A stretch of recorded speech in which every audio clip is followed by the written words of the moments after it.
모든 것들을 뒤로 하고 오늘 주님의 성소로 나오게 하심을 감사합니다. 주님을 찬양합니다. 주님께 우리의 모든 것들을 다 내려놓습니다. 주님, 오늘 하나님의 사람들 한 사람 한 사람 머리머리에 새롭게 기름 부어 주시옵소서. 오늘도 귀한 예물을 주님 앞에 드립니다. 하나님, 주님을 향한 그 고백을 주님 아시지요. 이 안에 담긴 주님을 향한 그 사랑을 아시지요. 믿음을 아시지요. 주님을 향한 그 소망을 주님 아시지요. 하나님, 저들의 삶 가운데 더 멋진 하나님의 역사들로 채워주시되 있어야 할 것이 있게 하시고 피로를 채워주시고 하나님께서 가슴에 담긴 모든 기도의 제목들을 응답하시고 연락하여 주시옵소서. 새로운 행복한 2013년도가 열려지게 하여 주시옵소서. 기적을 경험하게 하여 주시옵소서. 하나님의 능력을 경험하게 하여 주시옵소서. 오늘도 주의 말씀을 사모합니다. 기대합니다. 기다립니다. 하나님, 우리의 마음을 엽니다. 우리의 생각을 주님께 고정합니다. 하나님, 오늘도 내가 들어야 될 그 말씀을 듣게 하시고 말씀으로 인해 더 생명력 있는 멋진 인생을 세워가게 하여 주시옵소서. 예수님의 이름으로 기도하였습니다. 아멘. 아멘. 할렐루야. 네, 반갑습니다. 가장 아름다운 경치는 환한 얼굴. 옆에 있는 분들 다시 한번 보시면서 경치가 너무 아름답습니다. 인사 한번 합시다. 경치가 너무 아름답습니다. 경치가 아름답습니다. 네. 자, 그 표정 그대로 축복할 때 진짜 축복이에요. 축복한다고 하지만 인상 쓰면서 주님의 이름으로 축복합니다. 이러면요, 그건 저주한다는 거예요. 그렇죠? 지금 그 표정이 너무 좋거든요. 그 표정으로 우리 옆 사람들에게 인사하시는데 주님의 이름으로 축복합니다. 주님의 이름으로 축복합니다. 주님의 이름으로 축복합니다. 제가 성식교회 와서 우리 장로님들을 뵙고 또 우리 성도님들을 뵈면서 우리 교회랑 참 비슷하다. 그 말은 무슨 말인지 아십니까? 너무 좋다는 거예요. 자매 결혼을 맺어야겠다. 아주 귀한 우리 장로님들을 중심해서 교회가 이렇게 맑고 아름답고 밝게 하나님 앞에 세워진다는 것이 얼마나 참 감사한 일인지요. 정말 이번 집회를 통해서 더 여러분의 가슴 속에 들려주는 그 주님의 음성을 듣고 그 말씀 속에서 더 멋진 인생을 세워갈 수 있기를 주님의 이름으로 축복합니다. 제가 오래전에 굉장히 오래전입니다. 10년, 15년 정도, 15년도 넘은 것 같으네요. 어디를 갔냐면 대만을 갔습니다. 저는 여행을 굉장히 하기를 즐겨합니다. 여러분들이 유관재 목사의 테마기행이라는 그러한 CTS 프로를 보신 분들도 많이 계시라 아는데요. 사실은 그것도 제가 35번 그림과 함께하는 성경 이야기라는 명화를 가지고 설교를 했던 적이 있습니다. 그때 내가 그림을 보러 간다니까 CTS에서 같이 그것을 따라가서 찍어가지고 테마기행을 만들겠습니다. 그래가지고 그럼 와서 찍으라고 해서 시작한 게 바로 이제 테마기행인데요. 근데 저는 제가 어디를 갈 때 여행을 할 때 혼자 하는 여행을 굉장히 좋아합니다. 저는 연구를 하고요. 굉장히 미리 연구를 해가지고 이번에도요, 제가 저희 교회에서 설교 시리즈를 하나 새로 시작했는데 그게 뭐냐면 광야와 사막을 건너간 믿음의 영웅들. 처음에 이렇게 잡았다가 이게 더 좋겠다 해서 제목을 바꿨어요. 광야와 사막을 걷는 사람들 했는데요. 전체 제목이 이겁니다. 왜냐하면 성경을 보다 보니까 광야와 사막을 걸어갔던 사람들, 믿음의 영웅들, 아브라함서부터 사도 바울까지요, 다 광야와 사막을 걸어갔던 흔적과 그 시간이 굉장히 많았던 거예요. 그래서 그 눈으로 성경을 보니까 너무 기가 막힌 거예요. 그래서 책을 읽고 그러면서 전체 설교의 틀을 제가 잡으면서 작년에 설교 준비를 많이 대부분 하고 그 다음에 작년 말에 12월에 제가 어디를 갔는지 아십니까? 사하라를 갔습니다. 경험하지 않고 설교한다는 것은 너무 그거는 밋밋한 거다. 내가 보고 경험한 것을 저는 얘기를 하려고 합니다. 내가 경험하지 않고 그냥 그 얘기를 하자면 얼마나 그 밋밋한 얘기입니까? 그렇죠? 굉장히 드라이한 이야기잖아요. 내가 체험한 것. 그래서 제가 간다니까요. 옆에 다른 목사님들이 4분이 같이 자기도 가겠다고. 그래서 사하라 사막을 다녀서 카사블랑카를 거쳐서 제가 사막에 들어갔어요. 페스란 도시를 거쳐서 사하라 사막을 다녀왔는데요. 그때도 저는요, 제가 사막에 관한 책을 한 20권 정도를 읽었고요. 그리고 같이 가는 사람들에게 그 중에 제일 좋은 책 7권을 제가 선정을 해가지고 그분들에게 선물을 드리면서 이거 미리 연구해 오십시오. 그리고서 사막을 그냥 간 게 아니에요. 항상 연구하는. 저는요, 가끔 이런 적도 있습니다. 어느 날 로마사에 필리포스였어요, 제가. 그래서요, 가방 뒤에다가 로마사에 관한 책을 다 시오노 나나미의 로마인 이야기를 비롯해가지고 로마사에 관한 책을 읽고요. 저는 무조건 로마로 갔습니다. 콜로세움이 보이는 카페에 앉아가지고 어느 날 하루 종일 그 로마사에 대한 책을 읽고요. 또 어떤 날은요, 밑에 내려가서 포로 로마노에서 블루투스 넘어져도 그러면서 시저가 죽은 곳이구나. 그러니까 역사를 입체적으로 이해를 하니까요. 제가 풍성해지고요. 제가 성숙하는 만큼 교회가 성숙하다. 저는요, 우리 목사님들이 정말 중요한 것이 많은 것들을 경험해야 된다. 근데 어떤 교회는 그냥 교회 가다 놓는 교회가 있어요. 결국 목사님을 어떻게 만드는지 아세요? 고집쟁이로 만듭니다. 왜? 더 많은 것들을 봐야지 더 큰 스펙트럼을 가지고 더 넓은 생각을 가지고 모든 것들을 할 수 있는데요. 그냥 안에만 있으면 어떻게 되죠? 그냥 거기에서 그냥 생각이 단조롭게.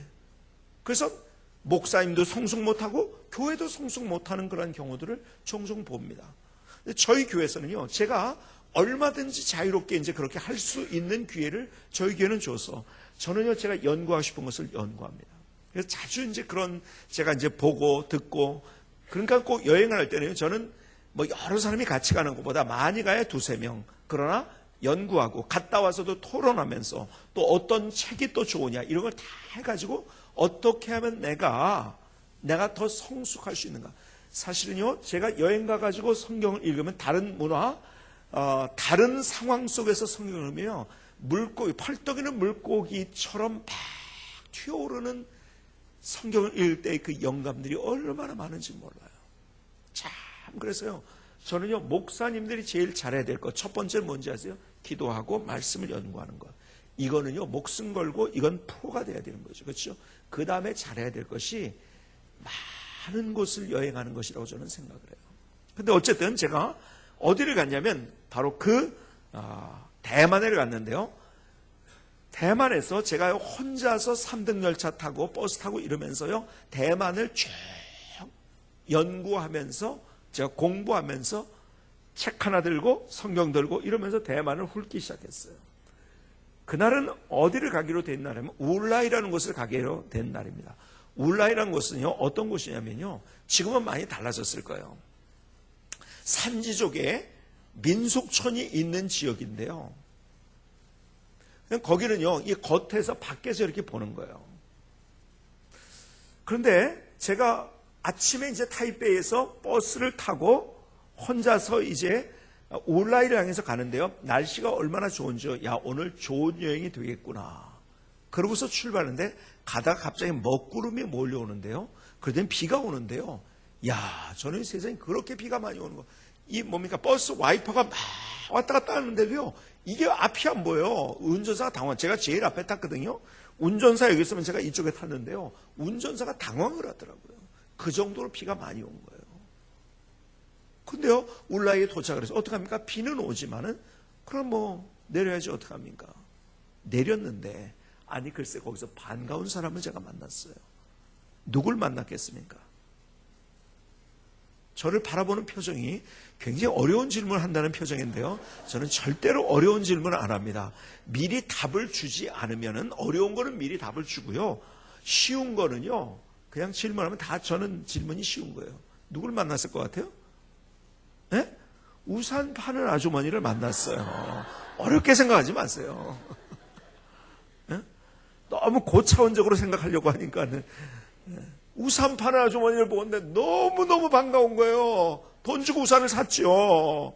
그리고 온라인을 우산 쓰고 이제 보다가요, 나중에 금방 이제 또 개는 거예요. 그래서 그날 제가요, 받았던 인사이트이 얼마나 많은지 몰라요. 참, 거기서요, 제가 정말 한 보따리를 얻고 간 데가 거기야. 내가 지적인 충만함을 한 보따리 얻고 온 데가 바로 거기입니다. 근데 어쨌든 다시 이제 타이베이로 이제 가려고 버스 정류장에 갔더니요, 아까는 제가 우산 파는 아주머니를 보고 제가 반가웠는데 반대로 지금은요, 우산 파주는 아주머니가 저를 보고 그렇게 반가워하는 거예요. 그래서 막 달려오는 거예요. 막 달려와서 뭐라고 하는지 아세요? 우산을 달래요. 아니 제가 우산 샀잖아요. 그렇죠? 안 된다. 아니, 또 달래요. 안 된다. 옥신각신하면서 제가 대만 말을 모르니까 내가 얼마 이만큼 주지 않았냐 막 이러면서 막 이런 와중 속에 이 아주머니가 얼마나 날쌘지 이 우산을 탁 낚아채고 도망가 버리더라고요. 야, 너무 화가 나더라고요. 아니 아무리 관광지지만 이럴 수가 있는가? 그럼 어떡합니까? 쫓아가지도 못하고요. 하여간 버스를 타고 다시 터덜터덜 타이베이로 왔어요. 그날 저녁에 타이베이 한 선교사님과 함께 저녁 식사를 하기로 했어요. 식당에 식사를 하면서 낮에 있었던 자초지정 얘기를 쭉 했지요. 세상에 이럴 수가 있냐고. 그랬더니요, 그 선교사님이 껄껄 웃으시더라고요. 그러면서 하시는 말씀, 목사님, 그 우산은 파는 우산이 아니라 빌려주는 우산이었습니다. 제가 화낼 일이었나요? 아니요, 고마워해야 되죠. 그렇죠? 저는 화가 났어요. 그렇죠? 왜 화가 났죠? 대만에 살아가는 그들의 삶의 스타일을 몰라요. 여러분, 한국에서 도대체 우산을 빌려주는 우산을 본 적이 있습니까? 나중에 그 후에 이제 제가 터키에 갔더니 빌려주는 우산이 있는 데도 있더라고요. 저는 그 경험을 벌써 20년 가까이 된 이야기니까 그때 처음 한 거예요. 화가 난 거예요, 저는. 왜요? 대만에 살아가는 원리와 라이프 스타일을 제가 잘 몰랐기 때문에 화가 난 거예요. 고마워야 하는데 화가 나는 거예요. 여러분, 우리의 삶 속에 똑같이 우리 신앙생활하면서 똑같이 이거예요. 우리가 하나님 앞에 오히려 감사해야 되는데 우리의 삶을 살면서 오히려 화를 낼 때가 있어요. 왜 그런지 아세요? 하나님의 원리를 제대로 몰라서. 여러분, 우리가 예수 믿었다는 것은 어떤 의미가 있습니까? 이제는요, 천국 백성이 됐다는 거예요. 하나님의 자녀가 됐다는 거예요. 하나님의 백성이 됐다는 거예요. 자, 우리는 그래서 예수 믿었다는 의미가 여러분들이 잘 생각해 보세요. 세상의 원리로 살아갔던 우리들이에요. 그런데 이제는 정말 기가 막힌 천국을 경험하는 하나님의 원리로 이제는 세상을 살아가는 사람이 됐다는 거예요. 그런데요, 우리가 신앙생활하고 교회 나와서 열심히 믿는다 하면서도 우리는 세상의 원리를 버리지를 못해요. 그걸 가지고 모든 것들을 판단합니다. 화가 나는 거예요. 하나님 도대체 왜 이렇게 되냐고요. 여러분, 성경의 원리와 세상의 원리는 반대라는 거 아십니까? 사실은요, 중요한 것에 있어서는 모든 것들이 다 반대입니다. 여러분, 성경은요, 세상 사람들은 받는 것이 복이라고 얘기해요. 성경은 주는 것이 복이라고 얘기합니다. 세상 사람들은 짓누르고 높아지라고 얘기를 합니다. 그러나 낮아지라고 성경은 얘기를 해요. 세상은 원수를 갚으라고 얘기해요. 그러나 용서하라고 주님 말씀하세요. 여러분, 세상의 원리와 하나님의 원리는 다 완벽하게 다릅니다. 그런데요, 우리의 삶을 살아가면서 하나님의 원리로 우리의 눈을 가지고 하나님의 원리로 우리가 판단하고 결정하는 것이 아니라 세상의 원리를 가지고 그 자꾸 쓸데없이 신앙생활에서 화가 나는 거예요. 하나님 도대체 왜 이러냐고. 여러분 보세요. 제가 미국에 간 때가, 미국을 언제 갔냐면 제가 1981년도에 처음 미국을 갔습니다. 그때는요, 제가 남성 사중창으로 저희 학교 대표로 해서 미국 전에 50일 동안을 전국을 순회를 했어요. 그때 제가 미국을 샅샅이 볼 수 있는 기회를 가졌어요. 그리고 내가 미국에서 공부해야겠다는 마음을 갖고 83년도에 가서 제가 미국에서 공부를 했어요. 그러니까 처음 간 게 81년도예요. 81년도에 딱 갔는데요. 미국 가서 제가 본 결론이 그거예요. 뭔지 아세요? 미국은 한국하고 모든 게 반대다. 모르면 반대로 하면 맞다. 자, 보세요. 한국이 낮일 때 미국은 뭐예요? 밤이에요. 한국이 밤일 때 미국은 낮이에요. 이런 것부터 이제 다르기 시작한 거예요. 자, 보세요. 미국 갔더니요, 제 이름을 뭐라고 하는지 아세요? 제 이름이 유관재거든요. 자꾸 뭐라고 부르는지 관재유 그러는 거예요. 내가 얼마나 어색했는지 아십니까? 관재유래요. 아니, 유부터 나오지. 왜? 유가 제일 나중에. 성부터 얘기해야지. 미국인데 반대예요. 그래서 미국 가가지고 제가 아는 목사님 중에 제일 수지 맞은 분 한 분이 계세요. 이분의 이름이 뭐냐면 성이 왕씨예요. 그런데 남 아닙니다. 이름이 왕남 아니에요. 미국에서 뭐라고 부르는지 아세요? 남한 왕 그럽니다. 자기만 왕이래. 여러분 반대요. 제가 주소가 그 당시에 저희 주소가 뭐냐면 서울시 마포구 서교동 198번지였습니다. 근데 주소를 쓰는데 뭐라고 하는지 198부터 쓰라는 거예요. 이거 얼마나 어색한지 아십니까?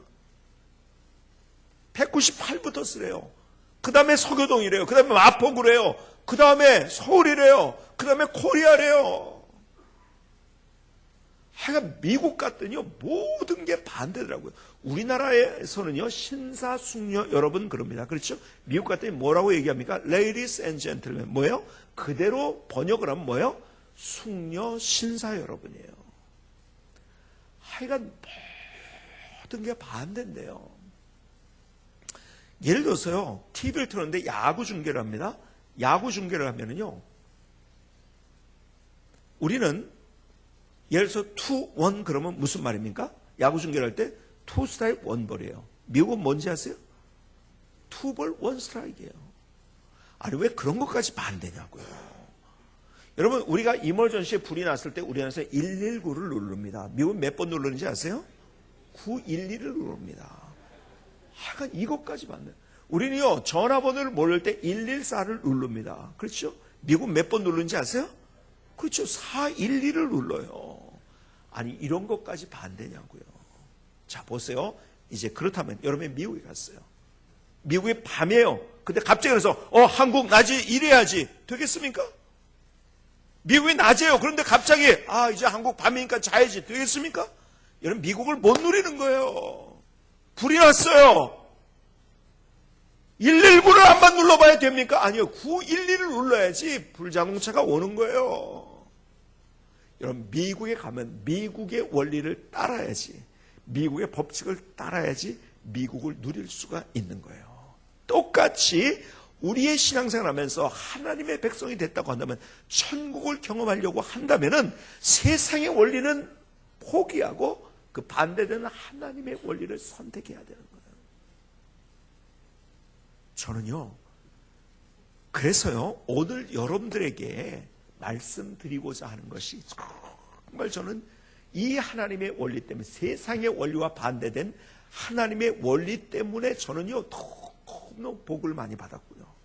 기가 막힌 행복이 뭔지, 인생의 감격이 뭔지, 감동이 뭔지를 경험한, 그것을 여러분들에게 오늘 제가 말씀드리려고 해요. 제가 오늘 천기누설을 하려고 합니다. 아세요? 저는 이 원리 때문에 너무너무 기가 막히게 하나님의 축복을 경험했어요. 이거는요, 세상의 원리와는 다른 원리예요. 뭔지 아세요? 오늘 본문의 이야기가 누구의 얘기입니까? 다니엘의 이야기예요. 그렇죠? 다니엘이 여러분이 잘 아는 대로 다니엘의 배경에 대해서 이야기하면 또 이제 시간 많이 지나가니까 너무 잘 알고 있으니까. 그렇죠? 원래 이 다니엘이 바벨론 포로로 갔다가 바벨론을 정복한 나라가 어디죠? 페르시아예요. 바사입니다. 여러분, 바사란 나라가 대단한 나라입니다. 사실은요, 그 아수르라는 나라, 북쪽 왕국은, 이스라엘 북쪽은 아수르에 의해서 망했잖아요. 근데 아수르가 세계의 패권을 잡고 있다가 그 아수르를 정복한 나라가 바벨론이에요. 그렇죠? 근데 그 바벨론을 또 정복한 나라가 페르시아입니다. 여러분, 페르시아 문화가요, 지금 고고학적으로 연구를 해보니까요, 세계의 어떤 것보다 사실은 이 바사, 페르시아가 이 로마의 모든 문화는요, 여기서부터 흘러온 거예요, 사실은. 여러분, 페르시아, 바사를 멸망시킨 사람이 또 누군지 아세요? 알렉산더입니다. 알렉산더가 페르시아를 정복한 다음에 이 모든 것들을 다 불질렀다는 거 아닙니까? 왜?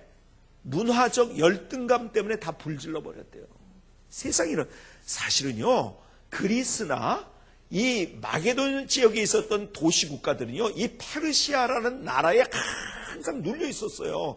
그러다가 이제 알렉산더가 일어나가지고 그래서 이제 정복하게 됐지만 대단한 나라입니다. 이 페르시아는요, 어떤 나라냐면 지금 그 페르시아를 부를 때 뭐라고 부르냐면 황금의 제국이라고 부릅니다. 세계 최초로 아시아, 아프리카, 유럽을 정복했던 나라입니다.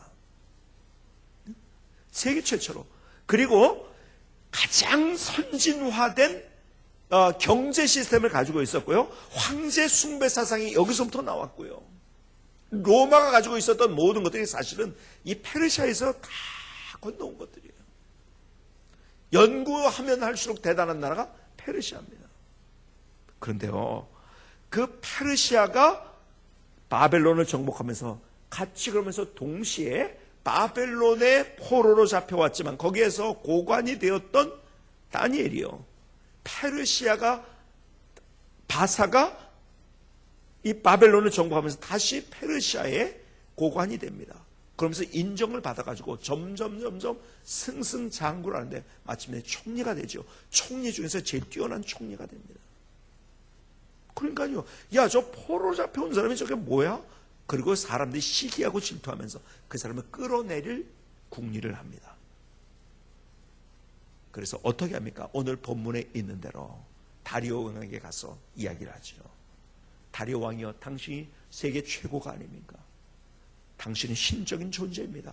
당신은 하나님입니다. 그런데 당신 외에 다른 사람에게, 다른 신에게 절하는 사람들, 기도하는 사람들, 다 그 사람들 사자굴에 집어넣읍시다. 그렇지? 왕이 자기가 최고라니까 도장을 꽉 어이를 찍어. 말씀드린 것처럼 황제 숭배 사상이 거기서부터 나온 겁니다. 도장을 꽉 찍어버렸어요. 자, 보세요. 이제 다니엘의 입장에서 한번 보실까요? 다니엘은요, 모든 것이 다 끝난 거예요. 법이 공포가 됐거든요. 이제 기도하고 이제 하나님 앞에 나아가면 이제는 그게 그의 일상이었는데 이제는 가장 비참하게 그것도 사자의 밥이 되어서 죽는 신세가 된 거예요. 자, 생각해 보시면 이제 내일은 사자밥이 되는 신세예요. 여러분 어떨 것 같아요? 하나님, 나 하나님 이렇게 잘 믿었는데요. 내가 하나님 앞에서 내가 이렇게 멋진 삶을 살았는데요. 내가 순수하게 하나님만 바라보면서 나 인생을 살았는데 하나님, 내 인생의 마지막이 도대체 이거예요? 아니, 그것도 사람들 앞에 조롱받으면서 사자의 밥이 되어서 내가 죽어야 된단 말입니까? 여러분, 이거는 분통 터지는 일이에요. 하나님 도대체 뭐예요? 여러분, 당장에 내일 여러분들이 그런 일이 일어난다고 가정을 해보세요, 한번. 여러분들이 죽어요. 그런데 비참하게 죽어요. 조롱받으면서 죽어요. 그게 이제 여러분들 인생의 끝이에요. 하나님 도대체 이게 뭡니까? 여러분, 누구나 원망하고 절망할 수밖에 없는 그때. 자, 그 상황에서 그러나 다니엘이 어떻게 했는가를 한번 보시겠습니까? 10절을 다시 보십니다. 10절. 다니엘이 이 조서에 왕의 도장이 찍힌 것을 알고도 자기 집에 돌아가서는 윗방에 올라가 예루살렘을 향한 창문을 열고 전에 하던 대로 하루 3번씩 무릎을 꿇고 기도하며 그의 하나님께 뭐라고요? 감사하였더라. 이 장면을 그냥 지나가지 마시기 바랍니다. 저 같았으면요, 원통해가지고 하나님 앞에 땅을 치면서 불평하고 원망했을 거예요. 하나님, 도대체 이게 내 인생의 마지막이라고요? 나 그렇게 하나님 열심히 섬겼는데요. 그런데요, 다니엘은 오히려 그 상황 속에서 하나님 앞에 감사를 드립니다. 오늘 이 장면 속에서 보여주는 하나님의 기가 막힌 원리가 있어요. 저는 이것 때문에 제 인생을 정말 행복이 뭐고 기쁨이 뭐고 환희가 뭐고 응답이 뭔지를 경험하면서 인생을 사는 거예요. 뭔지 아세요? 여러분, 오늘 본문 다니엘을 통해서 내게 보여준 건 내가 문제 앞에 있다고요? 실패했다고요? 넘어졌다고요? 다 막혀버렸다고요? 사망의 음침한 골짜기를 걸어간다고요. 바로 그때가 감사할 때라는 거예요. 여러분, 잘 됐을 때 감사는요, 믿지 않는 사람도 할 줄 아는 거예요. 성경에서 우리가 가르쳐주는 정말 중요한 원리는 내가 잘못됐을 때 감사. 이게 믿음이라는 거예요. 이게 믿음인 거예요. 여러분, 내가 아무리 믿습니다 5분을 이렇게 해도 이건 믿음 아니에요. 아십니까? 그런 게 믿음이 아니에요. 문제 앞에서 감사할 줄 아는 것, 이것이 믿음인 거예요. 여러분, 오병이어의 기적을 여러분이 너무 잘 알고 있어요. 그렇죠? 그 장면을 여러분 머릿속에 그려보시겠습니까? 수많은 사람들이 거기에서, 남자들만 5,000명이었으니까요. 예수님의 말씀을 듣다가요, 때가 지나간 거예요. 배고픈 거예요. 예수님이 제자들에게 이 사람들 좀 먹일 수 있겠느냐? 그때 빌립과 안드레가 불평합니다. 원망. 아니, 이 사람들 어떻게 먹입니까? 이 사람들 먹으려면 200데나리온 듭니다. 200데나리온 그 당시에 한 사람이요, 지금으로 얘기한다면 뭔지 아세요? 지금 1년 연봉입니다. 이 돈 우리가 어디 있어요? 아무것도 없습니다. 지금 가진 게 없어요. 지금 빌립과 안드레는요, 불평하고 있었던 거예요. 원망하고 있었던 거예요. 안 됩니다. 우리는 보리떡 3개와 물고기 2마리밖에 없어요. 무슨 말씀을 그렇게 주님 하십니까? 그때 주님께서 보리떡 5개와 물고기 2마리를 가지고, 성경에 보니까 요한복음 6장에 이렇게 기록이 돼요. 축사하셨다고 말씀하셨어요. 자, 축사란 단어가 중요합니다. 여러분, 축사가 무슨 말입니까? 제가 금방 여러분이 답이 안 나올 것 같아서 사지선다로 여러분에게 축사의 뜻이 뭘까? 1번, 짐승이나 가축의 우리. 2번, 축하의 말을 함. 3번, 작게 복사함, 베꼈음, 축사. 4번, 축복 기도를 함. 답은 아직 안 나왔습니다. 5번입니다. 축사는 무슨 말이냐면, 한문 그대로고 무슨 글자인지 해서 축은 빌, 기도할 축자에, 사자는 사례, 감사할 사자입니다. 감사의 기도를 드렸다는 거예요. 아세요? 이 단어가 중요합니다. 그런데 영어 성경에 보면 이렇게 번역이 되어 있어요. 한영 성경 가진 분 한번 보세요. He gave thanks to God. 하나님 앞에 감사의 기도를 드립니다. 축사를 오해합니다.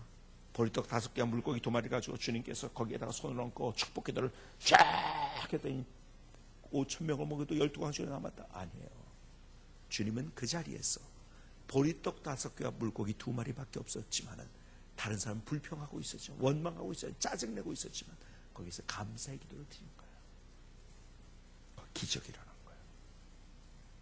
여러분, 요한복음 9장으로 조금 넘어가 보면요, 나사로 살리는 장면이 나옵니다. 예수님이 나사로의 집에 갔을 때요, 그 난리가 났어요. 어떻게 나요? 왜 인제 오셨냐고요. 조금 일찍 오셨으면 살 수 있었는데 이젠 다 끝났다고요. 그들은 절망합니다. 불평합니다. 그런데요, 주님께서는 나사로의 무덤 앞에 가서 이렇게 기도를 합니다. 내 말을 들으시는 하나님, 감사합니다. 그리고 나사로가 살아났어요. 잘 보세요. 나사로가 살아난 다음에 감사합니다가 아니에요. 시점이 중요합니다. 나사로가 죽어 있어요. 모든 사람이 절망하고 불평하고 예수님 오실 때 짜증을 냈어요. 그때 주님은 감사의 기도를 드리셨어요. 여러분, 성경에서 우리에게 보여주는 가장 중요한 하나님의 진리가 뭔지 아세요? 진짜 감사는 문제 앞에 하는 거라는 거예요. 성경은 그래서 우리에게 언제 감사라고 하는지 아십니까? 범사에 감사하라. 범사가 언제입니까? 범사는 모든 상황이라는 거예요. All circumstance, 모든 상황 속에서 감사해요. 합격했어요. 감사해야죠. 그러나 떨어졌어요. 감사하라는 거예요. 내가 성공했어요. 감사해야죠. 그런데 실패했어요. 감사하라는 거예요. 정말 믿음 있는 사람은 모든 상황 속에서 감사하는 사람이라는 거예요. 오늘 저는 여러분에게 그래서 감사의 도전을 하는 인생을 여러분이 살도록 여러분이 도전을 드립니다. 저는 이것 때문에 저는 인생을 진짜 기가 막히게 하나님의 기적이 뭔지를 경험하고, 제가요 저희 교회를 처음 목회하기 시작했을 때, 저희 교회 사실 제가 사례금도 못 받으면서 참 제가 한 열 몇 번은 지금까지 그 이사를 했어요. 참 기가 막힌 일들이 많이 있었는데, 첫 번째 교회를 짓는데요, 그 당시에 IMF 바로 전이에요. 교회를 짓는데 이 25억 정도가 들어가는 거예요. 근데 우리 교회는요, 그 당시에 출석 인원이 100명 정도 됐어요.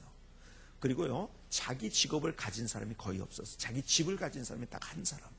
저희 교회 성도들 분포가 이랬어요. 근데 25억짜리 건물을 짓는다고요? 말도 안 되는 소리예요.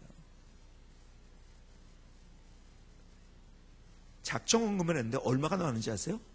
2억 9,800인가가 나왔어요. 3억이 채 안 나왔어요. 그러니까 현금으로 나온 게 아니고 작정, 나올지 안 나올지 모르는 작정원금이 그런 거예요. 말이 안 되는 거였었어요. 근데 제 아내는요, 돈이 없다는 것 때문에 제가 한 번도 염려하거나 걱정하지 않아요. 하나님께서 하시는 확신하세요. 결국요, 하나님께서 저희가 건축한 다음에 그 다음에 바로 이제 IMF가 터졌거든요. 그런데요, 우리가 3년 안에 그것을 그냥 다 갚아버렸어요. 정말 이 스토리는요, 우리 재정부장을 맡았던 분이 저를 가르쳤던 분입니다. 제가 교회 학교 시절에 저를 가르쳤던 분이요, 이분이 재정 장부를 들고 와가지고 저한테 눈물을 흘리면서 저한테 그러는 거예요. 목사님, 이거 진짜 우리가 다 갚았다고요? 제가 재정을 다 봤지만 이해가 안 돼요. 다시 한번 계산해 볼까요? 그러는 거예요. 너무 감격이 돼가지고. 사실은 목사님이 이렇게 하자고 할 때 저는 할 수 없이 따라왔대, 자기는. 그런데 목사님의 말을 들으니까 이렇게 된다는 걸 봤다는 거야. 그래가지고 그분이 눈물을 흘리면서 뭐라 앉아서 저 가르쳤던 분입니다. 주일학교 시절에. 목사님이 하는 이야기는 무조건 따라가겠습니다. 지금까지도 그분이 참 똑똑한 분이거든요. 아주 논리정연한 분이거든요. 자기 논리가 있지만 한 번도 제가 이렇게 하자 그러면 그 논리 가지고 따지지 않고 예스 하고서 항상 지금도 그렇게 했어요. 근데 저 돈 때문에 어렵다는 생각 안 해요. 근데요, 제가 진짜 건축을 하면서 어려웠던 게 바로 이거였었어요. 뭔지 아세요? 마지막 콘크리트 타설이 마지막 층을 올라가는데요, 거기에 아파트 주민들이 나와가지고 거기서 누워버린 거예요. 더 이상 못 올라간대요. 이야, 그 상황이 되니까요, 제가 그게 제일 힘들어요. 저는요, 누구하고요, 뭐랄까요, 긴장 관계가 되거나 싸우거나 이런 관계가 되면 저는 제일 힘들어하는 사람이거든요. 저는 그래서 우리 교회 갈등이 없는 이유 가운데 하나가요, 우리 교회는 정말 갈등이나 이런 것들이 없거든요. 왜냐하면 제가 그런 걸 못 견디니까. 근데 아니, 주민들이 와서 누워버린 거예요. 이거 어떡합니까? 자, 그래요. 법적으로 우리가 진다고 합시다. 그 법적으로 쳤어, 그대로. 그럼 주민들이 상처를 받았어.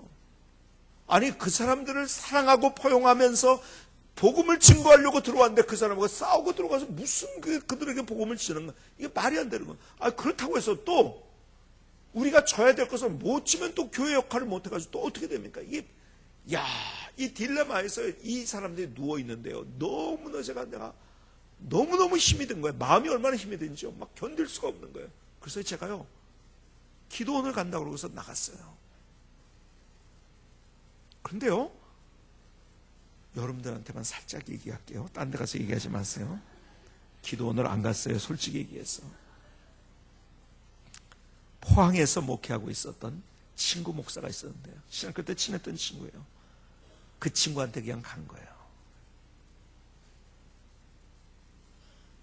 그러고 나가지고 힘이 들어가서 이제 그 친구 있는 데로 갔죠. 그날 밤에 북부 해수욕장 해변을 걸으면서 하나님, 도대체 이게 뭡니까? 그러고 있는데요, 하나님께서 제안해 주셨던 음성, 제가 바로 그 전에 몇 번에 감사하면서 제가 다 그 간증을 못 드리기 때문에 감사하면서 제가 하나님을 경험했던 그런 몇 번의 기회가 있어 그 장면을 보여주면서 너 지금 이때가 감사할 때가 아니냐. 저요 거기서 일주일 있으려고 그러고서 갔어요. 월요일 날이었거든요. 그 다음날 다시 그대로 올라왔어요. 그리고 하나님 앞에 무조건 내 말의 고백부터 하나님 무조건 감사합니다. 하나님 무조건 감사합니다. 그리고요 그때 제가 할 수 있는 모든 것들을 다 동원해서 하나님 앞에 감사의 힘을 드렸어요. 정말 내 목숨 건 감사를 드립니다. 근데 어떻게 되는지 아세요? 거기에 우리를 반대했던 그 사람들이었는데요. 그 대표들을 만들러 이 사람 저 사람 와서 얘기하니까 우리도 대표를 만들겠다. 근데 거기 수석 대표 하나가 있었어요. 이 수석 대표가 어떤 사람이냐면 말이 안 통하는 사람이에요. 그냥 직원들이 회사에서 잘못한다고 임급병 던져버리는 사람이니까 말 자체가 통하지 않아요. 이게요 회의가 돼야죠. 그런데요 재미있는 거는요 그 부인이 수석 대표의 부인이 구원파를 다니던 분이었어요. 구원파에 있었던 사람인데 그런데 거기도 안 다니고 있었어요. 근데 남편이 싸우고 있는 교회가 어떤 교회인가 혼자 몰래 와가지고 예배를 드린 거예요. 예배를 드리는 그날 하나님의 은혜를 경험했어요. 그리고요 이분이 그냥 등록을 해버린 거야. 내가 신앙생활 하겠다고. 그리고요 몇 주 후에 바로는 아니고 몇 주 후에 남편에게 당신이 싸우는 교회가 어떤 교회인지 봐야지. 지피지기면 백전백승이라고 한번 구경 가자고. 그 남편을 데리고 온 거예요. 그 남편이 예배를 드리다가 이 남편도 하나님의 은혜를 경험한 거예요. 그러고 나가지고요 남자들은 좀 늦습니다. 여자는 바로 등록했는데 이분이 한 달인가를 나오다가 우리 교회를 등록했어요. 그리고 와서 그쪽 팀들이 그쪽 아파트 팀의 대표들이 같이 회의를 하는데 이 사람이 거기 참석을 해서 뭐라고 하는지 아세요? 나 얼마 전서부터 성광교회 등록했으니까 이제부터 나를 찾지 말아주시기 바랍니다. 그때서부터 주민들의 말이 다 없어져 버렸어요. 얼마나 놀랍게 그 두 부분은 얼마나 신실하게 우리 교회 와서 신앙생활하고 얼마나 기가 막히게 성숙하는지. 여러분 진짜 감사는 문제 앞에서 하는 거예요. 여러분이 지금 가지고 있는 가장 큰 문제가 뭡니까? 자녀의 문제입니까? 회사의 문제? 직장의 문제? 어떤 문제를 가지고 있습니까? 여러분 그것 때문에 감사할 수 있는 여러분들의 삶이 될 수 있기를 주님의 이름으로 축복합니다. 자 보세요. 그런데요 문제 앞에서 감사한데요. 자 10절을 다시 보십니다. 다니엘이 조세 왕의 도장이 찍힌 것을 알고도 자기 집에 들어가서는 윗방에 올라가 예루살렘을 향한 창문을 열고 전에 하던 대로 하루 3번씩 무릎을 꿇고 기도하며 그의 하나님께 감사하였더라. 자 보세요. 다시 보실까요? 창문을 열고 전에 하던 대로 기도하고 감사했어요. 전에 하던 대로. 잘 보세요. 다니엘의 감사는요 그냥 즉석 감사가 아니라 삶의 뭐예요? 습관이었다는 거예요. 이게 습관이 된 거예요. 여러분 결국 인간은 습관의 동물입니다. 그렇죠? 습관적으로 우리가 모든 걸 하게 되는 거예요. 그렇죠? 제가 미국에 처음 갔는데요. 미국에 처음 갔는데 놀란 게 몇 가지가 있어요. 충격받은 게 몇 가지가 있어요. 야, 그 당시에 81년도 우리가 이제 70년대 중반까지는 사실은 북한이 더 잘 살죠. 거기 자원이 다 있고 그래가지고요. 경제개발 계획을 통해 가지고 우리나라가 성장하면서 이제 70년대를 막 빠져나왔으니까요. 그때 고기 제대로 막 그렇게 많이 먹지 못했잖아요. 우리나라에 과일 가게가 그런 데 있었어요. 갔더니 지금의 우리나라에 뭡니까?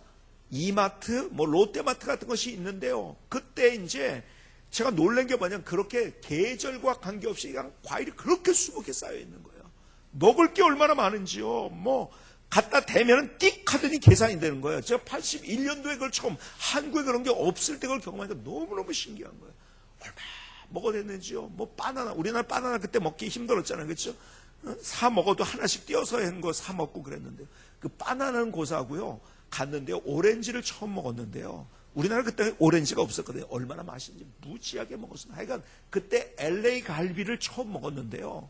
이 LA 갈비가 원래 한국 사람들이 LA 살던 사람이 쓰는 방식을 그렇게 쓸어가지고 LA 갈비라고 이름이 붙여졌잖아요. 이야, 이게 살살살 녹는 거예요.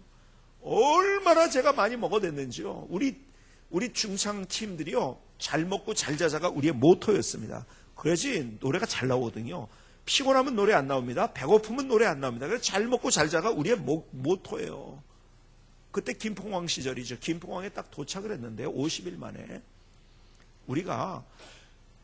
제가 얼마 쪘는지 아세요? 제가 7kg가 쪘어요. 50일 만에. 여러분, 놀라지 마세요. 제가 제일 조금 찐 사람입니다. 다른 사람은 10kg가 넘게 찐 사람이 있었어요. 이야, 김포공항에 딱 도착했더니 사람들이 우리를 몰라보더라고요. 갑자기 찌면 몰라봅니다, 여러분들. 하여간 너무너무 기가 막힌 그런 나라. 야, 세상에 이런 나라가 있을까? 그래서 놀랐는데요. 두 번째 뉴욕에 갔다가요, LA를 거쳐서 뉴욕 쪽으로 갔는데 뉴욕에 갔다 더 놀란 게 있었어요. 뭔지 아세요? 아니, 그렇게 잘 사는 나라에 거지들이 있는 거야. 야, 이해가 안 되더라고. 아니, 세상에 어떻게 저렇게 거지? 제가 또 이제 너무 먹을 게 많아가지고 제가 충격을 받았는데, 두 번째 충격받은 게 뭐냐면 거지들이 있다는 거예요. 그 사람들 보통 이제 다 이제 이 알코올 중독자들이죠. 그렇죠? 대부분이. 근데 어쨌든, 근데 세 번째 놀란 게 있어요. 진짜 놀란 게 뭔지 아세요? 아니, 미국의 거지들은 영어를 그렇게 잘하더라고요. 아니, 그냥 말이 진짜 버터 바른 것은 막 돌아가는데, 제가 넋을 잃고 봤다니까. 아니, 거지가 어떻게 저렇게 영어를 잘할 수 있을까? 저보다 머리가 좋고 똑똑해서 영어를 잘할까요? 아니에요. 여러분, 언어는 습관입니다. 그렇게 했기 때문에 그렇게 되는 거예요. 똑똑해서가 아니에요. 언어는 습관이에요. 그러니까 영어 잘하는 거 그렇게 부럽게 생각하지 마세요. 계속 그렇게 하면 되는 거예요, 가가지고. 네? 내가 계속 그렇게 하니까 그게 습관이, 나도 모르게 나오는 게 말이라는 거지. 충청도 사람 충청도 말을 합니다. 여러분, 전라도 사람 전라도 말을 합니다. 그렇죠? 경상도 사람 경상도 말. 전 충청도예요. 근데 사람들이 충청도를 오해하더라고요. 굉장히 느리다고. 여러분, 그거는 느리다는 거는 제가 볼 때는요, 충청도 사람들을 잘 못 본 거예요. 충청도 사람들이 마치 느린 것처럼 자신을 위장한 거, 얼마나 빠른지 아십니까? 무지하게 빠릅니다. 저도 충청도지만요, 저는 지금도 계단을 2개씩 올라가요. 저희 아버님이 2개씩 올라가요. 얼마나 빠른지 알아요. 말은 느려도 행동은 빨라요. 뭐 그렇게 얘기하지만 말도 빨라요. 충청도 사람이 길게 못합니다. 여러분 아시는 대로 사모님 춤 한번 추시겠습니까? 이렇게 길게 충청도 사람은 못해요. 뭐라고 하죠? 출튜 그럽니다. 그렇게 길게 못해요. 여러분 잘 보세요. 충청도 말은요, 간결합니다. 아주 그냥 성미가 급해가지고. 그래서 아니요, 됐습니다. 그런 말을 그렇게까지 못해요. 되시오 그럽니다. 응? 응? 아, 돌아가셨습니다. 이렇게 하는데 충청도 사람들은 보통 이렇게 표현합니다. 가시오. 응? 예를 들어서 보신탕 잡수실 줄 아세요? 서울에서 이러거든요. 근데요, 충청도 사람들은 그렇게 길게 얘기 못합니다. 개혀 그럽니다. 충청도 사람만이 알아듣는 말이에요. 개혀. 응? 조금 더 길게 그러면 개 할 줄 알아 이거예요. 개 할 줄. 개 먹는다는 거 한다고 표현합니다. 개혀.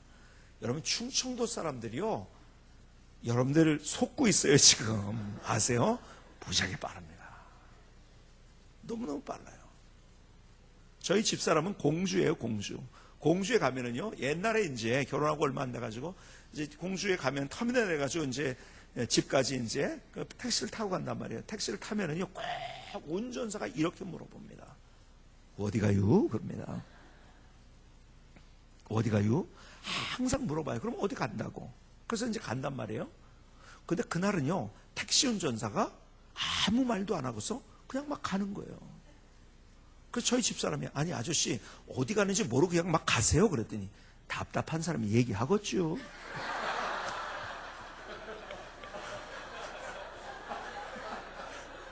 이게 충청도입니다.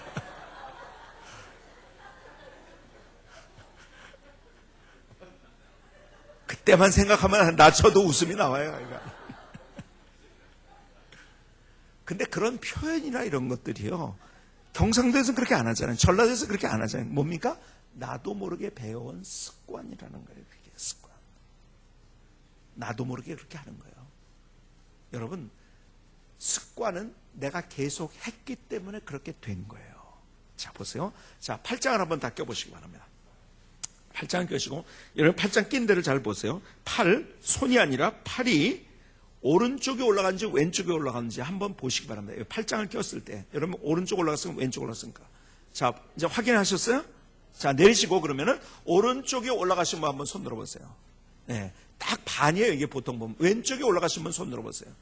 보통 보면은 딱 반입니다. 이게 오른손잡이 왼손잡이의 문제가 아니에요. 자, 왼쪽에 올라가신 분 한번 손 들어보세요. 자, 이분들을 잘 유의있게 보시기 바랍니다. 이분들은요, 대단한 분들이에요. 첫 번째, IQ가 160은 정도는 됩니다. 인간성은 더할 나위 없이 좋아요. 기가 막히게 괜찮은 사람들이에요.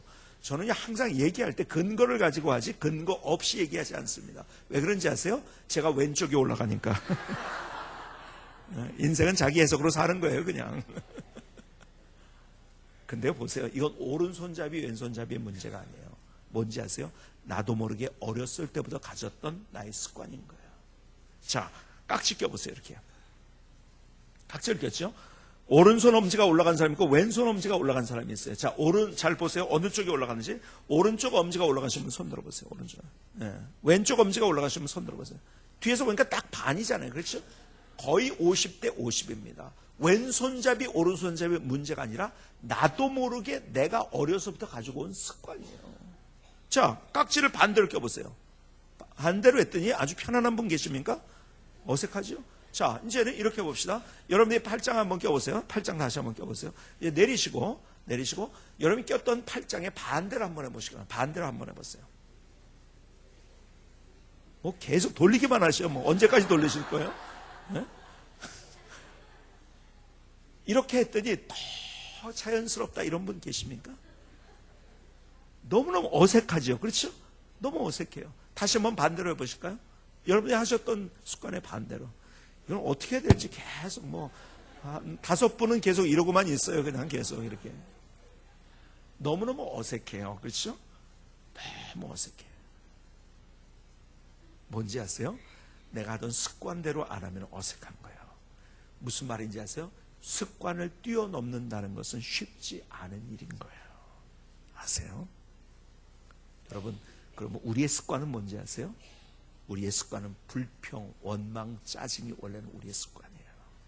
사실요. 그래서 감사를 한다는 것은 쉬운 일이 아닌 거예요. 근데 그래서 습관으로 만들어야 돼요. 습관은 뭐라고 해서 계속 하면은 그게 되는 게 습관인 거예요. 그렇죠? 여러분 자동차 운전할 때 보세요. 네? 여러분 요즘은 그냥 자동으로 하지만 그래도 처음 배울 때 힘들잖아요. 옛날에는 스틱 시프트라고 해가지고서 1단 넣고 2단 넣고 그거 하는데요. 이렇게 1단 넣고 클러치 밟고 1단 넣고 2단 넣고 막 이걸 하는데요. 제가 그때 처음 운전을 배울 때 제일 부러운 사람이 누군지 아세요? 한 손은요 운전대다 놓고 한 손은 창에다 다 걸치고서 여기 운전하는 사람 그렇게 부럽더라고요. 아니 세상에 어떻게 저렇게 운전할 수가 있는가? 여러분 왜 힘든지 아세요? 그렇게 안 해봤기 때문에 힘든 거예요. 그렇죠? 그걸 계속 하니까는 내가 언제 클러치를 넣는지 언제 1단 넣는지 여러분 내가 언제 브레이크를 처음에는 브레이크 밟아야지 아니 엑셀레이터 밟아야지 막 이렇게 했다가 언제 그렇게 했는지 모른 채로 그 일을 합니다. 왜요? 습관이 됐어. 무슨 말입니까? 처음에는 힘들어요. 그러나 도전하지 않으면 안 되는 거예요. 여러분 감사의 습관이 쉬운 건지 아십니까? 아니에요. 어려운 거예요. 저희 집사람 언니가 있어요. 언제 한번 여기도 찬양을 얼마나 잘하는지 제가 뭐라 하면 조수미 정도의 가창력을 가지고 아주 너무너무 잘해요. 근데 간증이 너무 눈물 나요. 이동원 목사님 교회에서 이제 있었는데요. 이동원 목사님이 어디 갈 때 마지막 시간에 꼭 간증과 함께 노래하라고 하는 분이 거기에 찬양 사역자들이 많거든요. 바로 김명옥 전도사라는 분이에요. 참, 그 얘기가 스토리가 얼마나 참 기가 막힌 것들이 많고 감동스러운 것이 많으죠. 근데요, 찬양 사역자를 하다가요, 유방암에 걸린 거예요. 의사가 1년을 못 산다고 했어요. 의사가 1년 못 산다고 했어요. 저도 옆에서 들었거든요. 근데 하나님께서 그것을 치유해 주셨어요. 근데요, 그게 문제가 아니라 다 치유가 됐는지 알았는데 그러고 나서 10년이 좀 넘게 지났나요? 암에 걸렸는데 어떤 암에 다시 걸렸는지 아세요? 설암, 혀암에 걸린 거예요. 아니, 세상에 찬양 사역자가 이거요, 사람들이 볼 때 무슨 저주를 받았냐고 하는 거죠. 아니, 혀암에 걸리는, 이제는 노래를 못하게 되는 거예요. 그리고요, 굉장히 이제는 심각한 상태예요. 그래서 이동원 목사님한테 그때 이제 이메일을 보냈어요. 뭐라고 이메일을 보냈냐면, 목사님, 내가 이런 암에 걸렸는데 얼마 살지 몰라요. 그러나 내게 주신 사명이 있기 때문에, 특별히 아이들을 가르치는 걸 너무너무 잘하거든요. 기가 막히게 합니다. 내가 하나님이 주시는 사명, 목숨 다할 때까지 내가 포기하지 않고 내가 그 일을 하다가 하늘나라 가겠습니다. 이 편지가 얼마나 감동스럽게 썼는지요. 목사님이 너무 감동을 받아가지고 그 다음 주일에 설교 시간에 그걸 읽어준 거예요. 그러고 나가지고 의사들은 그래도 이제 뭐 수술을 하라고 하잖아요. 빨리 수술을 해야 된다. 그러니까는 이동호 목사님 저한테 전화해서 아이 좀 빨리 수술하게 하라고, 왜 그렇게 안 하려고 하냐고 막 그러고 해서 막 지나가는데, 이분이요, 그래서 이제 입원을 했어요. 입원을 하는 데를 제가 찾아갔더니요, 야, 기가 막힌 게 뭐냐면 병실에 있는 모든 사람들을 다 전도하는데요, 너무너무 기가 막힌 것은 나중에요, 그분이요, 유방암에 걸렸을 때 그 주치의를, 예수 안 믿던 사람을요 예수 믿게 한 사람이에요. 이분이 주치의를. 참 대단합니다, 얘가. 그런데요, 그러면서 제가 병원에 가봤더니요, 말끝마다 감사해요. 감사합니다. 감사합니다. 진짜 감사가 습관이 됐더라고요. 너무너무. 사실은요, 이거 수술해도 안 된다고 하는 그런 상황이었었거든요. 근데요, 제가 짧게 결론만 말씀드릴게요. 어느 날 검사를 받으러 갔더니 암세포가 다 없어져 버린 거예요. 그래가지고요, 이동호 목사님한테 또 이메일을 보낸 거예요. 목사님, 암세포가 갑자기 다 없어졌대요. 이동호 목사님 표현이 그거예요. 자기가 목사지만 믿을 수가 없더래요. 그래가지고 영동 세브란스 병원에 다 전화를 해가지고 확인을 한 거야. 진짜 맞냐? 진짜 맞다. 그래서요, 그 다음 주간에 다시 이동원 목사님 최초로 사람을 세워놓고 인터뷰를 하면서 간증을 하면서 설교를 했어요. 그날 그 교회 전체가 눈물 바다가 됐어요. 감동스러워. 그런데 왜 그렇게 됐는지 아세요? 하나님의 치유 역사를 경험한지 아세요? 여러분, 나 이거 저주받았다고 생각하는 그 상황 속에서 하나님 앞에 계속 감사합니다. 감사합니다. 그 감사가 한 번의 감사가 계속 말을 통해서도 계속 반복적으로 습관이 된 거예요. 얼마나 하나님께서 그 인생을 멋지게 만들어 주시는지. 여러분, 우리의 원래 습관은요, 불평, 원망, 짜증이에요. 그래서 감사를 한다는 거예요, 쉬운 일 아닙니다. 말은 그럴듯하지만요, 여러분, 실제적으로는 잘 안 되는 거예요. 그래서 우리가 감사의 도전을 하는 거예요. 감사의 도전. 여러분, 써놓으시기 바랍니다. 여러분, 포스트잇 같은 거 붙여가지고요, 감사합니다를 아예 그냥 도배를 해버리세요. 그냥 제가요, 영어 공부를 할 때 제가 참 암기력이 없었어요. 제가 중학교 때 처음 영어를 만났는데 이게 도대체 외우면 그 다음날 생각나는 게 있어야죠. 연습장 가득히 January, February, March, April 그래서 막 외우는데 그 다음날 보면 아무것도 내가 기억나는 게 없는 거예요. 제가 신명기 6장을 보다가요, 근데 하나님께서 지혜를 주셨어요. 붙이는 지혜. 그래가지고 안 외워지는 것을 벽에다 붙이고요, 다 붙이고, 제가 다니는 데마다 뭐 했는지 아세요? 다니는 데마다 그 당시 카세트 레코더 갖다 놓고 플레이어 갖다 놓고서 그냥 화장실에만 계속 듣고, 어디까지 붙였냐면요, 천장까지 붙였어요. 모르는 단어, 잘 안 외워지는 단어, 좋은 문장들이요 되더라고요. 여러분, 여러분 그냥 감사해야지 그러지 말고 어떤 도전을 하실 수 있기를 바랍니다. 내가 어떻게 감사할 것인가. 거기에서부터 우리의 인생이 풀려지고 하나님께서 우리 안에 부어주시는 하나님의 은혜와 사랑과 기적과 하나님의 역사, 주님이 주신 행복이 무엇인지 우리가 경험할 수 있는 거예요. 여러분, 여러분들의 삶 속에 이거 도전하시기 바랍니다. 감사에 대해서. 이거 내가 습관이 되겠다. 언제든지 내 생각의 습관, 내 말의 습관, 내 행동의 습관. 여러분 어떻게 해야 될지 여러분들의 인생을 다시 구상하시기 바랍니다. 습관이 돼야 돼요. 그런데 마지막. 근데 보세요. 다니엘이 조서의 왕의 도장이 찍힌 것을 알고도 자기 집에 들어갔으면 윗방을 올라가 예루살렘에 향한 창문을 열고 전에 하던 대로 하루 3번씩 무릎 기도하며 그의 하나님께 감사했더라. 잘 보세요.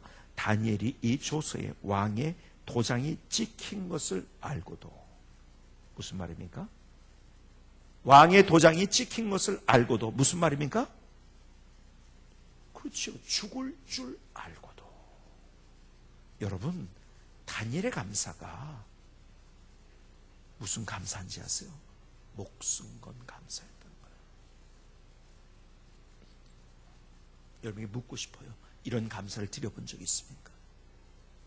그냥 지나가지 마세요.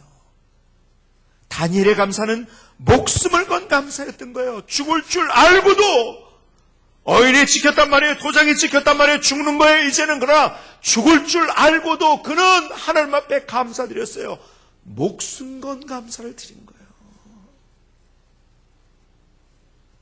저희 아이들이 조금 했을 때, 참 많이 힘들었어요 우리가.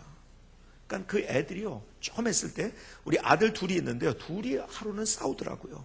왜 싸우는지 아세요?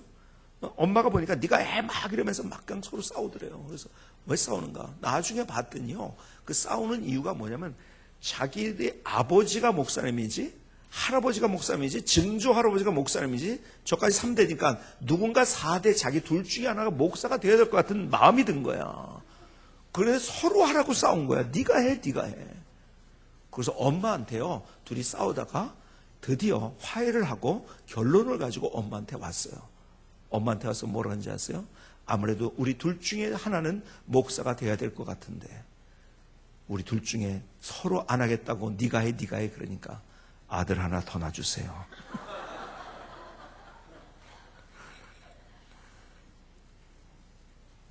사실 제가 가만 보니까요, 제가 힘들게 목회했던 장면을 보니까 그 어린아이들이 그게 힘들 거라는 생각을 했던 것 같아요. 내가 보니까. 근데요, 그 당시에 우리 아이들을 학원을 보낼 수가 없었어요. 왜? 돈이 없어가지고. 친구들은 학원에 다니는데 학원을 돈을 본도 없을 뿐만 아니라 가만히 보니까요, 문제가 뭐냐면 애들이요 친구들을 사귀는, 이러다가 잘못된 길로 갈 수 있겠구나 하는 걸 생각하니까요, 우리 아이들이 셋인데 어느 날 갑자기 제가요 마음이 두려움이 생기는 거예요. 이 아이들을 어떻게 해야 되는가. 더구나 한 명도 아니고 2명도 3명. 왜 3명인지 아세요? 세계화 시대니까. 이 애들을 어떻게 한단 말입니까? 그때 하나님께서 아이들을 위해서 기도하는데 하나님께서 제게 이런 시를 주셨어요. 너 왜 그 아이들을 바라보면서 걱정하고 두려워하느냐? 그 아이들 때문에 감사해야 되지 않겠냐? 그 마음을 하나님께서 주시는, 그때 제가요, 참 하나님이 그때 그 마음을 주셨다고 생각해요. 제 마음속에 하나님, 그러면 내가 목숨 건 마음으로 내가 하나님 앞에 감사하겠습니다. 근데 그때요, 저희들이요, 하여간 있는 거 없는 거 다 건축헌금하고 막 이러면서 있는 돈도 없고요. 진짜 드릴 만한 게 아무것도 없는 거예요. 그래서 제가 어떻게 했는지 아세요? 제가 교회 옆에 있던 신한은행을 찾아가서 내가 돈을 얻으려면은 얼마까지 여기서 빌려줄 수 있는가를 봤더니요, 저는요 그 은행에 이렇게 했던 그런 기록도 별로 없어가지고요, 별로 못 얻는데 그분이 하는 얘기가 누군가 사인을 해주면 600만 원까지는 되겠대요. 사인을 해주면 600만 원까지는 얻을 수 있다고 하더라고요. 그래가지고 제가요 어떤 분에게 부탁을 해가지고 사인 한 번만 해달라고 해가지고 600만 원을 제가 그것을 대출을 받아가지고 그 다음 주에 저희 집사람과 함께 눈물을 흘리면서 하나님, 나의 목숨 건 아이들.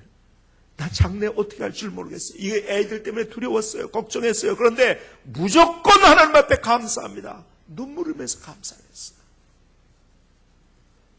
그리고요, 매달 그 아이들을 위해서, 이게 우리 교인들도 그렇게 하는 줄 몰랐어요. 아무도 몰랐어요. 그런데 매달 아이들 학원은 못 보내도 아이들을 위해서 아이들 이름으로 감사의 힘을 드려서 하나님 멋지게 키워주실 하나님을 생각하면서 먼저 감사합니다. 가만히 지금 뒤를 돌아보니까 하나님께서 얼마나 놀랍게 저희의 인생을 만들어 주셨는지, 우리 아이들을 축복해 주셨는지. 여러분, 저희 아이들이 다 미국에서 공부를 합니다. 돈이 얼마나 많이 들겠어요. 그렇죠? 그런데요, 큰애는 지금 군대 갔다 와가지고, 사실은 미국 시민권인데 한국 군대 간다고 해가지고 한국 군대 가서 갔다 오니까 이제 바로 또 군대 갔다 온 아이들에게 이중국적이 허용되는 법안이 만들어졌다고. 어쨌든 미국에서 제일 돈이 많이 드는 좋은 학교지만 사립학교가 좋잖아요, 미국은. 근데 돈이 많이 들잖아요. 그런데요, 한 달에 학비만 5만 불 정도가 들어가는 학교를 다녀요. USC라는 데를 다녀요. 5만 불입니다. 1년의 학비만. 그런데요, 하나님께서 그 아이 전액 장학생으로 세워주셨어요. 전액 장. 그리고요, 하나님 어떤 사람을 만나가지고 이런 애들을 인재를 키워야겠다 그래가지고요, 그분이요 자기 회사에 소속을 해놓고 일주일에 2번만 오게 하고요, 그 달이 얼마를 보내주는지 아세요? 1,600불을 보내줍니다. 만날 때마다 용돈을 주고요. 저 몰랐던 사람입니다. 둘째도 마찬가지 비슷해요. 계속해서 그 스토리가 길기 때문에 다 얘기 못해요. 하여간 다 하나님께서 거기에서 예를 들어서 홈스테이를 하면서도 미국 사람이요, 자기 아들처럼. 아니, 돈도 주지 않았는데 아들처럼 생일 되면 선물 주죠. 도시락 못 사주는 날에 자기가 도시락 다 싸주고, 도시락 못 사주는 날에는 용돈을 줍니다. 이거 가지고 사 먹어. 오늘 도시락 못 사줬는데. 돈을 준 것도 아닌데. 잠깐 맞고. 셋째 똑같이 마찬가지. 마지막 우리 막내는요, 바이올린 하는데요, 계속 하나님께서 그의 기름 부어주셔가지고 계속 콩쿠르 나갈 때마다 1등을 하고요. 학교에서 이 아이에 대해서 투자를 하고 있어요. 예원을 다니다가 영국에서 잠깐 공부하다가 미국을 갔는데 학교에서 이 아이를 위해서 투자를 하고 있어요.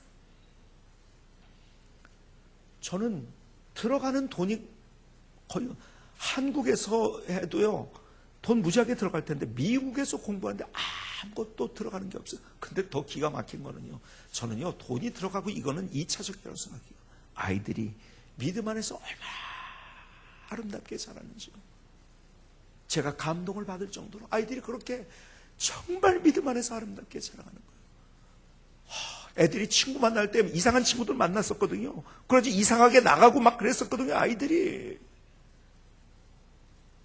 그때 너무 내 마음이 힘들고 어려웠었는데 하나님께서 마침내 좋은 사람들 주변에 친구들을 주시고 하면서 이 아이들이 영적으로 신앙적으로 얼마나 아름답게 자라가는지요. 저희 집사람하고 둘이서 만날 때마다, 둘이 얘기할, 아이들을 위해서 기도할 때마다 우리가 하나님 앞에 그렇게 감사한 것이 이런 열매를 맺게 됐다. 정말 저에게는 목숨 건 마음으로 하나님 앞에 드린 거예요. 여러분, 저는 그렇게 생각해요. 이왕 예수 믿는데 그냥 할 수 없이 쫓아다니면서 예수 믿는 인생이 아니라 정말 하나님 앞에 나의 인생을 드리면서 하나님의 원리가 무엇인지를 붙들고 그 원리를 따라서 우리의 삶을 더 열정으로 적극적으로 우리의 삶을 살아갈 때 하나님께서 우리의 삶에 부으신 은혜가 얼마나 놀라운지요. 정말 행복한 우리. 저는요, 신앙생활이 뭐라고 생각하는지 아세요? 저는 행복이라고 생각하는 사람이에요. 행복해야지요. 그래서 주변에 내 행복을 다른 사람에게 전해줘야죠. 이게 신앙인 거예요. 하나님이 우리를 얼마나 사랑하시는데요. 목숨 걸고 우리에게 모든 것들을 다 주신 그분인데 다른 모든 것들을 은사로 주지 않겠느냐? 근데 우리가요, 하나님을 믿는 것도 아니고 세상의 원리를 붙잡는 것도 아니고 이것도 아니고 저것도 아닌 채로 우리의 삶을 살아가고 있으니까 매일 우리의 삶이 그냥 그 모양 그 꼴로 우리의 삶. 오늘 주님께서 우리에게 주시는 주님의 말씀, 여러분 바로 그 문제 앞에서 감사하는 거예요. 감사가 습관이 돼야 돼요. 목숨과 감사. 뭔지 모르겠어요. 저는요, 분명히 오늘 이 시간에 하나님께서 어떤 것 때문에 여러분들이 하나님 앞에 그 문제 앞에서 감사, 그 자녀인지 모르겠어요. 내일 또 자녀를 위해서 기도하는 시간을 가지잖아요. 자녀인지 모르겠어요. 사업 때문에 그런지 모르겠어요. 여러분 어떤 사람 때문에 그런지 모르겠어요. 여러분 어떤 것에 실패한 것 때문에 여러분이 힘들어가는지 모르겠어요. 하나님이 그것 때문에 감사라고 말씀하세요. 도전하십시다. 다시 감사가 습관이 됩시다. 감사로 일어서십시다. 감사로 다시 두 주먹을 주십시다. 감사로 내 심장이 다시 박동되십시다. 감사로 나의 인생을 다시 만들어 가십시다. 하나님께서 마침내 마침내 그의 인생을 어떻게 하시냐, 사자굴에서 살아나게 하시고 더 영광스럽게 더 멋지게 하나님이 누구신지를 보여주시고 수많은 사람들에게 하나님이 누구신지를 보여줄 뿐만 아니라 더 영광스러운 그의 생애를 만들어 가주셨어요. 감사로 다시 두 주먹을 쥐고 일어설 수 있는 하나님의 사람들이 되시기를 주님의 이름으로 축복합니다. 기도하시겠습니다. 오늘 조용히 주님 앞에 우리의 마음을 드리며 기도하십니다. 조용히 그러나 정말 뜨거운 마음으로 주님 앞에 나가십시다. 오늘 하나님께서 여러분에게 들려주시는 하나님의 음성이 무엇인지,